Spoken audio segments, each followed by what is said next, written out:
gusto po umabot sa punto na mabigay ko po yung pangangailangan nila. Yung kung ano po yung hindi namin nakukuha tulad ng iba. Gusto po umabot kami sa time na sabihin ko na lang sa sarili ko, eto na yung dati wala ko. Halos lahat pinagdaanan ko. Ngayon eto na. Tanggapin natin yan, blessing yan.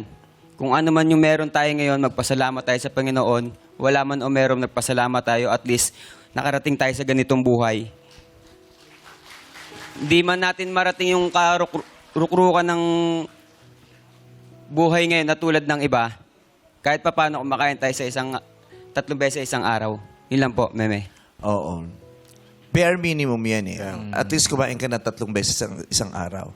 As pangarap mo na balang araw, dumating yung pagkakataon na hindi mo lang naibibigay yung pangangailangan ng pamilya mo, kundi pati na rin yung gusto nila. Di ba? Kasi mahalagang makuha muna natin o ma-provide natin yung kailangan. Pero ang sarap din yung Basic bukod sa kailangan, kaya nating i-avail yung gusto din natin. Yes, pangarap. Diba? Pangarap. Parang yung simpleng, yung anak mo, pangangailangan niya ang ballpen. Diba? Ma-provide ang ballpen sa kanyang pag-aaral. Yes. Tapos pagkatapos yung provide, yung asarap din na i-provide mo yung pangangailangan niya, tapos yung gusto niya pang pencil case. May extra, Diba? no? Yes. Oo, ma-provide mo sa kanya yung Crayola na 12 pieces. Diba? Yes. Pero ang sarap din gusto niya yung 3 layers, yung 36. Marami, yes. Ma-provide mo sa kanya yung 36 kahit yung mga kulay na hindi niya kailangan sa eskwelahan, yung meron siya. Diba? Doon mo masasabi talagang, ay,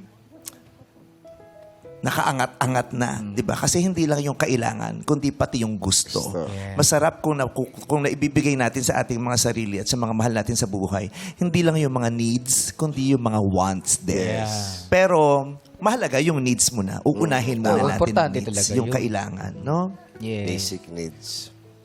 Yes lang ang yes tayo. Ang ganda kasi na sinasabi mo, yung kumbaga may sobra. Maganda rin yung may sobra minsan at mayroon kang ibubunutin pag may kinakailangan. Yes. Nagpalit lang tayo ng position. Ganun lang tayo, supportahan lang tayo dalawa. Ang bango-bango mo naman, best friend. Siyempre. Okay, so hangad namin ang magandang kinabukasan para sa iyo at sa anak mo. Isa pa lang ang anak mo. Bali, ano po? Natawa ka, di ba? Sa pangalawa po, isa. Sa una. So, 4 po. Apat. Oh. Pag madami kang anak, mahihirapan yung pangarap natin, ha? Kailangan, mas madali yan kung, alam mo yun, pagpigil-pigil muna tayo. Ngayong Pasko, pag may sobra kang pera, bumili kang sinturon. bakit sintron? Makakatulong din yan. Kasi minsan, sa hirap ng buhay, di ba, yung mga pantalon natin, yung mga shorts natin, ang luluwag No, na. nalalaglag. Madaling Oo, natatanggal. tama. Oo, Dapat higpitan din konti. Oo, bili kang sinturon, higpitan mo. Yung may lock. Oo. Password. Oo. Oo. Tapos magbayad kayo ng kuryente para hindi laging brown out. Oo. May sarili ba kayong bahay?